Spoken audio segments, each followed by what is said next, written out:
बिहार राज्यसभा चुनाव का मतदान 16 मार्च को होना है। राज्यसभा को अपर हाउस के नाम से जाना जाता है। राज्यसभा में जनता सीधे वोट नहीं देती है, इसमें एमएलए वोट देते हैं।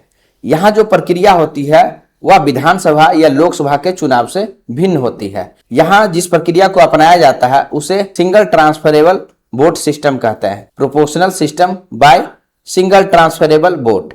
अब इसमें मतदान किस प्रकार से होता है उसको समझते हैं। जो भी एमएलए वोट देने जाएंगे उन्हें एक बैलेट दिया जाता है। उस बैलेट पे सभी कैंडिडेट जो कंटेस्ट कर रहे हैं उनका नाम लिखा रहेगा।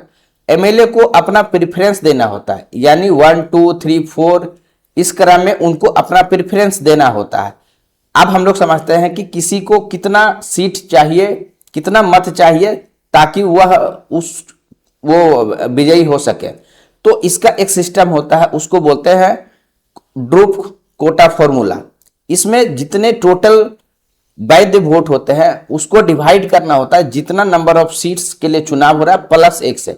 तो बिहार के केस में हम लोग समझ सकते हैं कि टोटल 243 अगर सीट है, 5 सीट की ओपनिंग है, यानी 6 से डिवाइड देंगे, यानी एक कैंडिडेट को टोटल कम से कम 41 वोट आ जाएगा तो वह विजयी घोषित हो जाएंगे।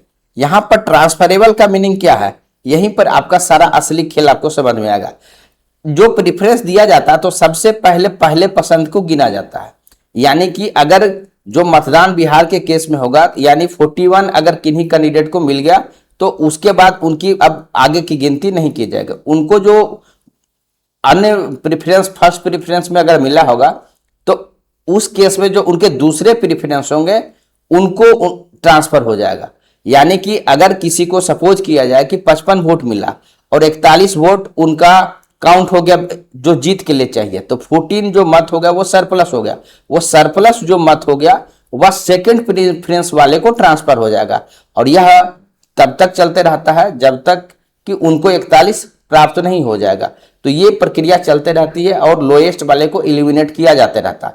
यानी बिहार के केस में अगर आप सिनारियो को समझिएगा तो अगर 41 चाहिए एक राज्यसभा के सांसद को विजयी होने के लिए, तो टोटल अगर 5 अगर यहाँ पर कैंडिडेट है, 5 ओपनिंग है, तो यानी अगर किसी पार्टी के पास या कोलिशन के पास एक 41 × 5 यानी 205 अगर उनके पक्ष में एमएलए अगर वोट करेंगे तो सभी पांचों उनके जो है इलेक्ट हो सकते हैं। बिहार के केस में आपको पता है सीटों की संख्या आपको पता है, वर्तमान समय में एनडीए के पास 202 सीट है, महागठबंधन है उनके पास 35 सीट्स है, बाकी एआईएमआईएम के पास 5 सीट है और बीएसपी के पास 1 सीट है।